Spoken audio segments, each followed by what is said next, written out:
నమస్కారం. స్వతంత్ర ఫోకస్ కార్యక్రమానికి స్వాగతం.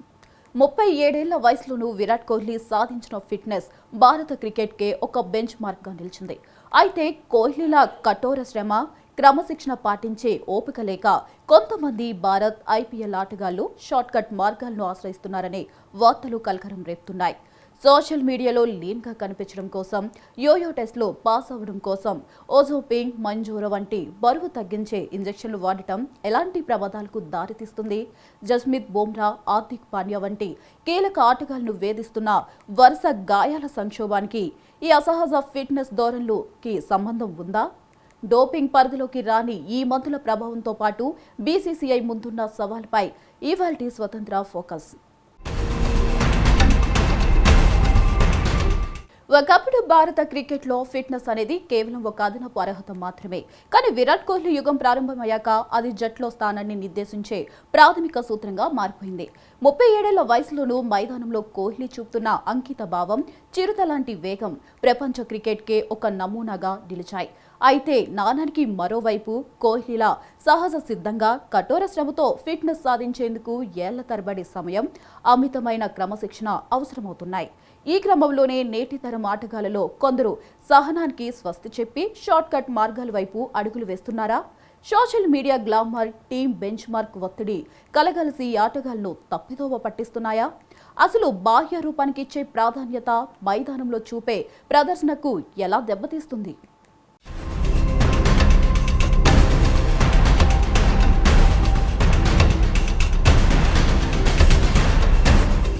భారత క్రీడారంగంలో ఫిట్నెస్ నిర్వచనాన్ని పూర్తిగా తిరగరాసిన ఘనత విరాట్ కోహ్లీకే దక్కుతుంది.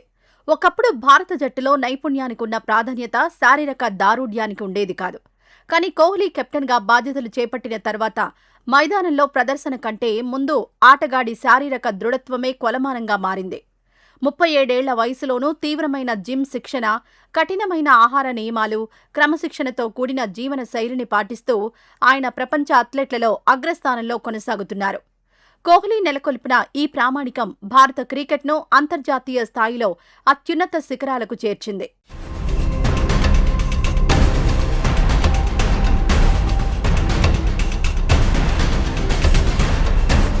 కోహ్లీ సాధించిన ఈ స్థాయి ఫిట్నెస్ వెనుక దశాబ్దాల కష్టం, రోజూ గంటల తరబడి పడే శ్రమ ఉన్నాయి. అయితే నేటి తరం సీనియర్ మరియు ఐపీఎల్ యువ ఆటగాళ్లలో చాలామంది అంత ఓపికను ప్రదర్శించలేకపోతున్నారు. తక్కువ సమయంలో కష్టం లేకుండా కోహ్లీలా సన్నగా, ఫిట్గా కనిపించాలనే తొందరపాటు వారిలో స్పష్టంగా కనిపిస్తోంది. శ్రమతో కూడిన సహజ మార్గాన్ని పక్కన పెట్టి వేగంగా బరువు తగ్గించే వైద్య షార్ట్ కట్లను ఆశ్రయించడం భారత క్రికెట్లో ఒక ఆందోళనకరమైన ధోరణిగా మారుతోంది.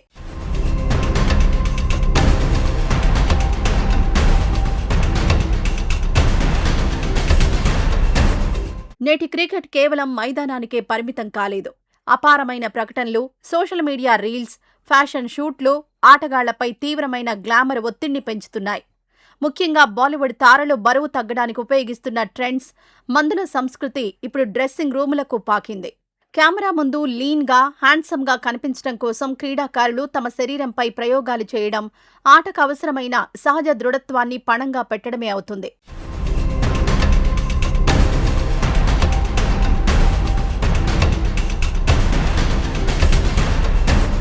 ఇక్కడ ప్రధానంగా అవగాహన చేసుకోవాల్సిన అంశం రూపానికి, సామర్థ్యానికి మధ్య ఉన్న వ్యత్యాసం.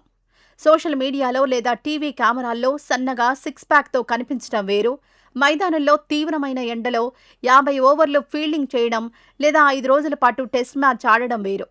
క్రీడాకారుడికి కావలసింది సన్నటి రూపం కాదు, విపరీతమైన సహనశక్తి, బలం. బాహ్య రూపానికే ప్రాధాన్యమిస్తే మైదానంలో అసలు సత్తువ కోల్పోయే ప్రమాదం ఉంది.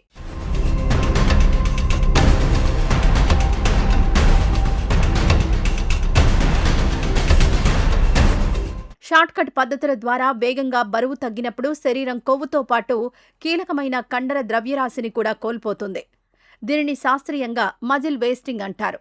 ఫాస్ట్ బౌలర్లకు, సుదీర్ఘంగా బ్యాటింగ్ చేసే ఆటగాళ్లకు కండరాల బలమే ప్రాణాధారం. సన్నగా కనిపించే క్రమంలో కండరాలు బలహీనపడితే మైదానంలో వేగం తగ్గడమే కాకుండా బంతిని బలంగా బాదే శక్తి కూడా క్షీణిస్తుంది.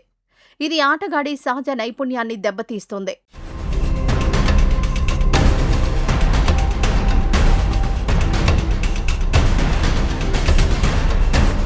ఆటగాళ్లు ఈ షార్ట్ కట్ల వైపు వెళ్లడానికి కేవలం గ్లామర్ మాత్రమే కారణం కాదు. సిస్టమ్ నుంచి వస్తున్న తీవ్రమైన ఒత్తిడి కూడా ఒక ముఖ్య కారణం.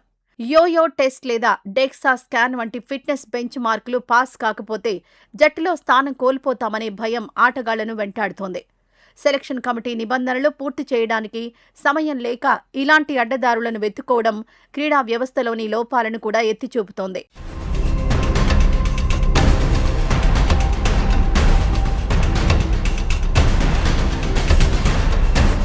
సహజసిద్ధంగా కాకుండా షార్ట్కట్లలో తగ్గిన శరీరం మ్యాచ్లలో వచ్చే తీవ్రమైన ఒత్తిడిని తట్టుకోలేదు. ఇటీవలి కాలంలో భారత జట్టులోని కీలక ఆటగాళ్లు పదే పదే తీవ్ర గాయాల బారిన పడడానికి లేదా కోలుకోవడానికి ఎక్కువ సమయం పట్టడానికి ఈ అసహజ ఫిట్నెస్ ధోరణులు కూడా ఒక కారణం కావచ్చు. కండరాల బలం లేనప్పుడు ఎముకలు, కీళ్లపై ఒత్తిడి పెరిగి కెరీర్కే ప్రమాదకరంగా మారే గాయాలవుతాయి.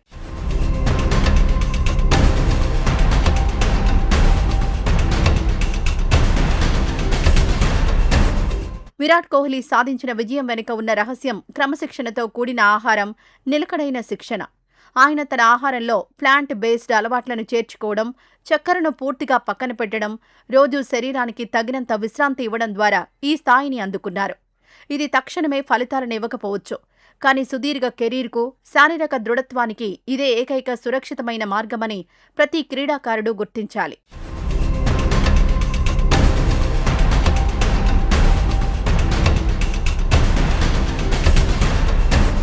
మొత్తంగా చూస్తే భారత క్రికెట్లో ఫిట్నెస్ ప్రామాణికాలు పెరగడం శుభ పరిణామమే అయినప్పటికీ అది షార్ట్ కట్ల రూపంలోకి మారడం క్రీడారంగానికి శ్రేయస్కరం కాదు. బీసీసీఐతో పాటు నేషనల్ క్రికెట్ అకాడమీ కేవలం బాహ్య ఫిట్నెస్ పరీక్షలకే పరిమితం కాకుండా ఆటగాళ్ల పోషకాహారం, మానసిక ఆరోగ్యం, శిక్షణా విధానాలపై ప్రత్యేక దృష్టి సారించాలి. సన్నగా కనిపించడం కంటే మైదానంలో సుదీర్ఘకాలం రాణించే ఫంక్షనల్ ఫిట్నెస్ మాత్రమే అసలైన గెలుపుకు మార్గమని ఆటగాళ్లకు అవగాహన కల్పించాల్సిన సమయం ఆసన్నమైంది.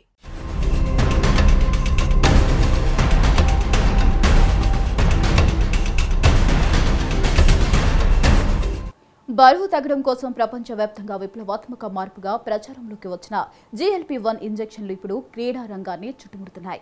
ఓజంపిక్, మైంజోరో వంటి మధుమేహ మందులు వేగంగా బరువు తగ్గించే షార్ట్ కట్లుగా మారడం వెనుక ఉన్న అసలు నిజాలేంటి? కేవలం శరీరాన్ని సన్నగా మార్చుకునే క్రమంలో క్రీడాకారులు తమ సొంత కండరాల బలాన్ని, ఆటకు అవసరమైన సహజ దృఢత్వాన్ని కోల్పోతున్నారా? డోపింగ్ నిబంధనలకు దొరకవు కదా అనే ధీమాతో వాడుతున్న ఈ ఇంజెక్షన్లు రేపటి రోజున కెరీర్కే ఎసరు తెచ్చే ప్రమాదం ఉందా? మందులు మాయాజాలం, వాడ నిబంధనలు క్రీడాకారుల ఆరోగ్యంపై వీటి తీవ్రత ప్రభావం ఎలా ఉందో పరిశీలిద్దాం.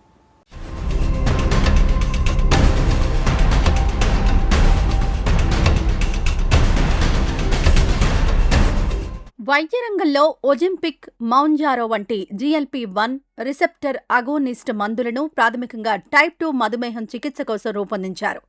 ఇవి శరీరంలో ఇన్సులిన్ స్రావాన్ని పెంచి రక్తంలో చక్కెర స్థాయిలను అదుపులో ఉంచుతాయి. అయితే ఈ మందులలో ఉన్న ఒక ప్రత్యేక గుణం ఆకలిని తగ్గించడం, జీర్ణక్రియ వేగాన్ని నెమ్మదింపజేయడం. దీనివల్ల ఇవి వేగంగా బరువు తగ్గడానికి దోహదపడతాయని వెల్లడి కావడంతో ప్రపంచవ్యాప్తంగా నాన్ డయాబెటిక్ వ్యక్తులు కూడా వీటిని బరువు తగ్గే ఇంజెక్షన్లుగా వాడడం మొదలుపెట్టారు.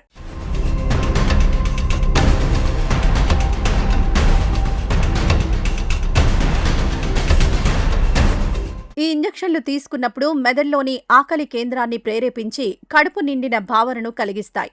ఓజంపిక్లోని సెమాగ్లూటైడ్ ఆకలి సంకేతాలను నియంత్రిస్తే మౌంజారోలోని టిర్జేఫాటైడ్ 2 రకాల హార్మోన్లు GLP-1 మరియు GIPపై పనిచేసి మరింత వేగంగా బరువు తగ్గేలా చేస్తుంది.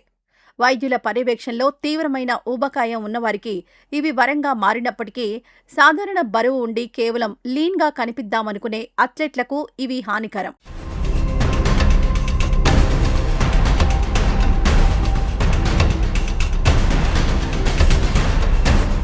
ఈ ఇంజెక్షన్ల వాడకం వల్ల క్రీడాకారులకు తక్షణమే ఎదురయ్యే దుష్ప్రభావాలు చాలా తీవ్రంగా ఉంటాయి.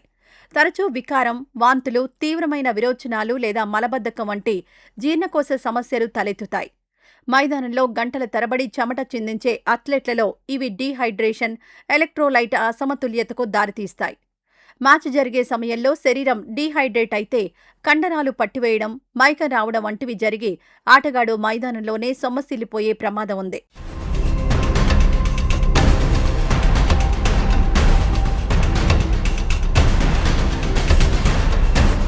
ఈ మందుల వల్ల జరిగే అతిపెద్ద నష్టం కొవ్వుతో పాటు కండరాల ద్రవ్యరాశి వేగంగా క్షీణించడం. శాస్త్రీయ అధ్యయనాల ప్రకారం ఈ ఇంజెక్షన్ల ద్వారా తగ్గే బరువులో దాదాపు 30-40% వరకు కండరాల బరువే ఉంటుంది. ఫాస్ట్ బౌలర్లకు, సుదీర్ఘంగా బ్యాటింగ్ చేసేవారికి కండరాల బలమే వెన్నెముక్క.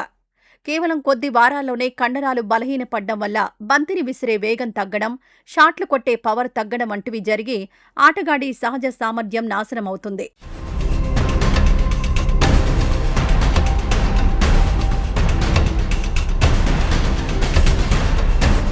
క్రీడాకారుడికి ఆటకు అవసరమైన శక్తి గ్లూకోజ్, గ్లైకోజన్ నిల్వల నుండి లభిస్తుంది. GLP-1 మందులు ఆహార స్వీకరణను తీవ్రంగా తగ్గించడం వల్ల శరీరానికి లభించే క్యాలరీలు, గ్లూకోజ్ తగ్గిపోతాయి. దీనివల్ల క్రీడాకారులలో సహజమైన స్టామినా, సహన శక్తి పడిపోతాయి. అంతకంటే ప్రమాదకరమైన అంశం ఏమిటంటే మ్యాచ్ పూర్తయిన తర్వాత కండరాలు త్వరగా కోలుకోవడానికి తగినంత పోషకాహారం అందక శారీరక అలసట రోజంతా గడిచినా తగ్గదు.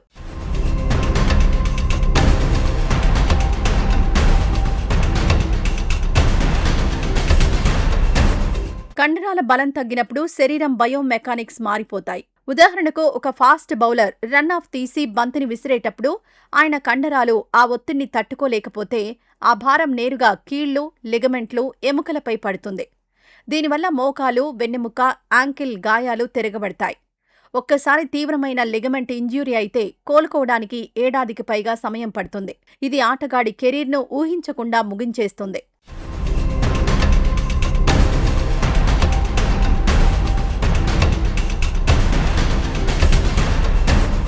ప్రస్తుతానికి world anti doping agency prohibited లిస్ట్లో ఒలింపిక్ లేదా మౌంజారో ప్రత్యక్షంగా లేవు. ఇవి అనాబోలిక్ స్టెరాయిడ్స్ లాగా పనిచేయవు కాబట్టి డోపింగ్ పరీక్షల్లో దొరికిపోయే అవకాశం తక్కువ.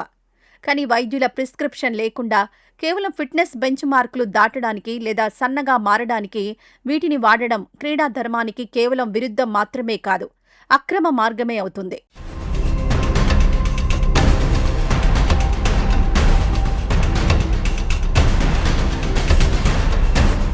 మందుల ద్వారా క్రీడా ప్రదర్శనను లేదా శరీర ఆకృతిని ప్రభావితం చేసే ఏ చర్యలనైనా వాడా తీవ్రంగా పరిశీలిస్తుంది.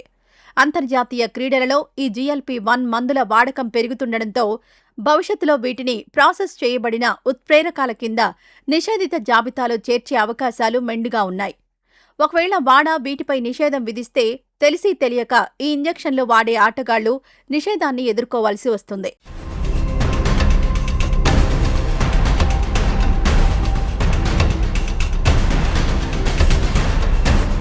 మొత్తంగా చూస్తే మందుల ద్వారా వచ్చే ఫిట్నెస్ తాత్కాలికమైందే కాదు, అత్యంత ప్రమాదకరమైంది.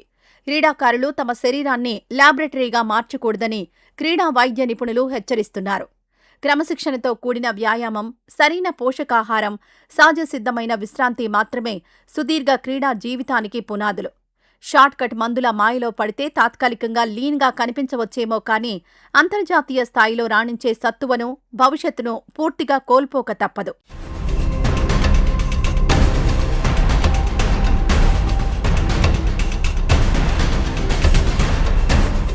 ఒకవైపు ప్రపంచ క్రికెట్లో టీమిండియా ఆధిపత్యం కొనసాగుతున్నా మరోవైపు వరుస గాయాల సంక్షోభం భారత జట్టు యాజమాన్యాన్ని, BCCIని తీవ్ర ఆందోళనకు గురిచేస్తుంది.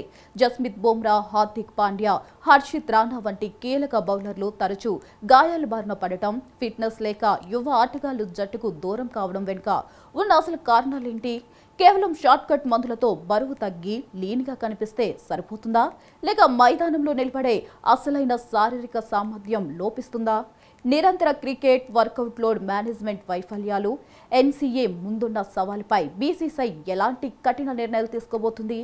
టీమిండియా ఫిట్నెస్ సంక్షోభంపై ఫోకస్.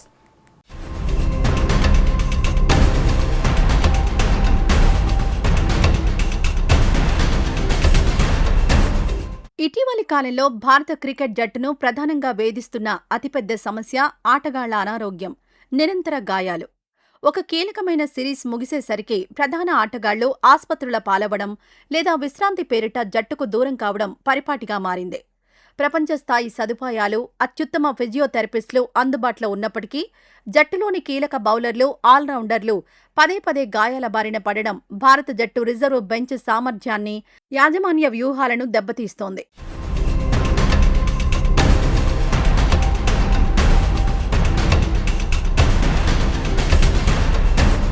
భారత్ పేస్ దళానికి వెన్నెముక లాంటి జస్ప్రీత్ బుమ్రా మోకాలి గాయం కారణంగా దూరం కావడం జట్టు సమతుల్యతను తీవ్రంగా ప్రభావితం చేసింది. అలాగే పరిమిత ఓవర్ల ఫార్మాట్లో అత్యంత కీలకమైన హార్దిక్ పాండ్యా, ఉదయించే పేసర్ హర్షిత్ రాణా వంటి ఆటగాళ్లు తరచూ గాయపడ్డం సెలెక్టర్లకు పెద్ద తలనొప్పిగా మారింది. మైదానంలో గంటకు 140 కిలోమీటర్ల కంటే ఎక్కువ వేగంతో బౌలింగ్ చేసే పేసర్ల కండరాలు, కీళ్లు విపరీతమైన ఒత్తిడికి గురవుతూ ఉండడంతో వారు తరచూ మ్యాచ్లకు దూరం అవుతున్నారు.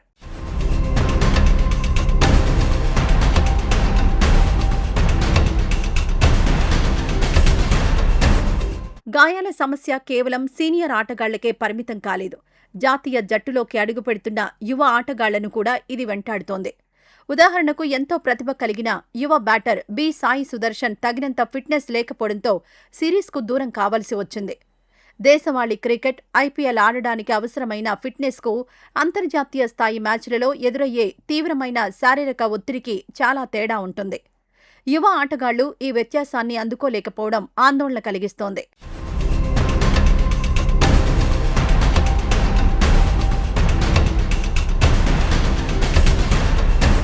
క్రీడాకారులు కేవలం సన్నగా, ఫిట్గా కనిపిస్తే సరిపోదని బీసీసీఐ గుర్తించింది.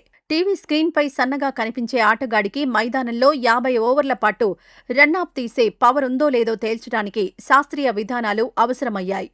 అందుకే బీసీసీఐ యోయో టెస్ట్తో పాటు డెక్సా స్కాన్ను తప్పనిసరి చేసింది. డెక్సా స్కాన్ ద్వారా ఆటగాడి శరీరంలోని కొవ్వు శాతం, కండరాల సాంద్రత ఖచ్చితంగా తెలుస్తుంది. మందుల ద్వారా తాత్కాలికంగా బరువు తగ్గే ఆటగాళ్లను ఈ పరీక్షలు సులువుగా పట్టుకోగలవు.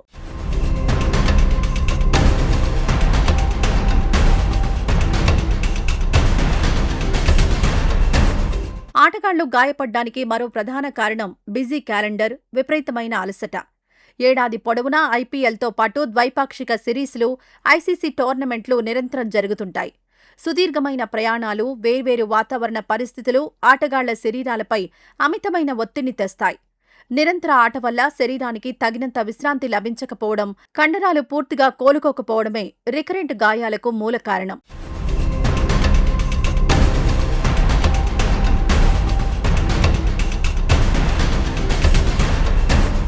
బిజీ షెడ్యూల్ వల్ల గాయపడిన లేదా బరువు పెరిగిన ఆటగాళ్లు త్వరగా జట్టులోకి తిరిగి రావాలనే ఆతృతతో సరైన పునరావాసం పొందకుండా అడ్డదారులు తొక్కుతున్నారు. ఒలింపిక్, మౌంజారో వంటి GLP-1 మందులు లేదా తీవ్రమైన డైటింగ్ల ద్వారా వేగంగా బరువు తగ్గి ఫిట్నెస్ పరీక్షలు పాస్ అవ్వాలని చూస్తున్నారు.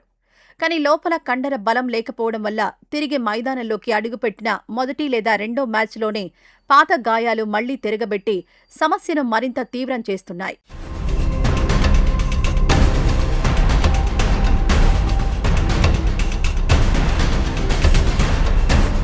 గాయపడిన ఆటగాళ్లను తిరిగి పూర్తి ఫిట్నెస్కు తీసుకురావడంలో బెంగళూరులోని నేషనల్ క్రికెట్ అకాడమీ కీలక పాత్ర పోషిస్తోంది. అయితే ఎన్సీఏ నుంచి ఫిట్ అని క్లియరెన్స్ సాధించిన ఆటగాళ్లు కూడా మైదానంలోకొచ్చాక మళ్లీ గాయపడ్డం ఎన్సీఏ శిక్షణ, పర్యవేక్షణ విధానాలపై ప్రశ్నలను లేవనెత్తుతోంది. తాత్కాలిక ఫిట్నెస్ క్లియరెన్స్ ఇవ్వడం కంటే ఆటగాడి సహజసిద్ధమైన కండరాల బలం, శారీరక సామర్థ్యాన్ని ఖచ్చితంగా అంచనా వేసిన తర్వాతే మ్యాచ్లకు అనుమతించాల్సిన బాధ్యత ఎన్సీఏపై ఉంది.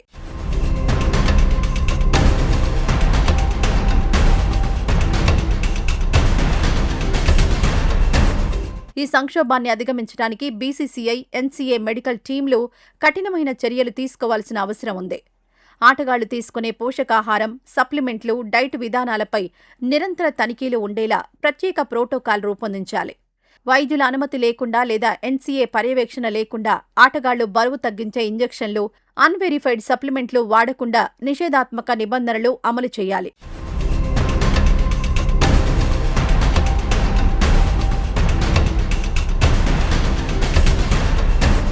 భారత క్రికెట్ బోర్డు కేవలం పోటీల నిర్వహణపైనే కాకుండా ఆటగాళ్ల సుదీర్ఘ ఆరోగ్య భద్రతపై దృష్టి సారించాలి. షార్ట్కట్ మందులు తాత్కాలికంగా సన్నగా మార్చవచ్చేమో కానీ అంతర్జాతీయ స్థాయిలో రాణించే సత్తువను నిలబెట్టలేవని ఆటగాళ్లకు అవగాహన కల్పించాలి. సహజసిద్ధమైన శారీరక శిక్షణ, శాస్త్రీయ వర్క్లోడ్ మేనేజ్మెంట్, కఠినమైన మెడికల్ ప్రోటోకాల్స్ అమలు చేసినప్పుడే టీమిండియా గాయాల సంక్షోభం నుంచి బయటపడి అంతర్జాతీయ మైదానాల్లో స్థిరమైన విజయాలను సాధించగలుగుతుంది.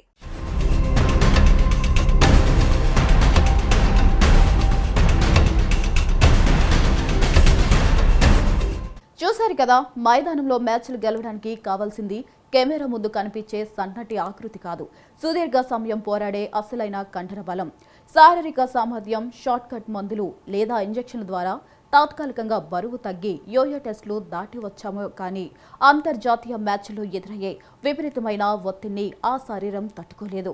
దాని ఫలితమే నేడు టీమిండియాను వేధిస్తున్న వరుస గాయాల సంక్షోభం. క్రమశిక్షణతో కూడిన వ్యాయామం, సహజ సిద్ధమైన పోషకాహారం, తగినంత విశ్రాంతి మాత్రమే సుదీర్ఘ క్రీడా జీవితానికి పునాదులు. ఇకనైనా బీసీసీఐ, ఎన్సీఏ కఠినమైన వైద్య ప్రోటోకాల్స్ ను అమలు చేసి ఆటగాళ్లను ఈ షార్ట్ కట్ ప్రమాదాలపై అవగాహన కల్పించాల్సిన అవసరం ఎంతైనా ఉంది. ఇది ఇవాల్టి స్వతంత్ర ఫోకస్. రేపు మరో అంశంతో మళ్ళీ కలుద్దాం. నిరంతరం వార్తా స్రవంతి కోసం చూస్తూనే ఉండండి మీ స్వతంత్ర ఛానల్. నమస్కారం. ఇదే ఇవాల్టి స్వతంత్ర ఫోకస్. రేపటి స్వతంత్ర ఫోకస్ లో మళ్ళీ కలుద్దాం. చూస్తూనే ఉండండి స్వతంత్ర టీవీ. నమస్కారం.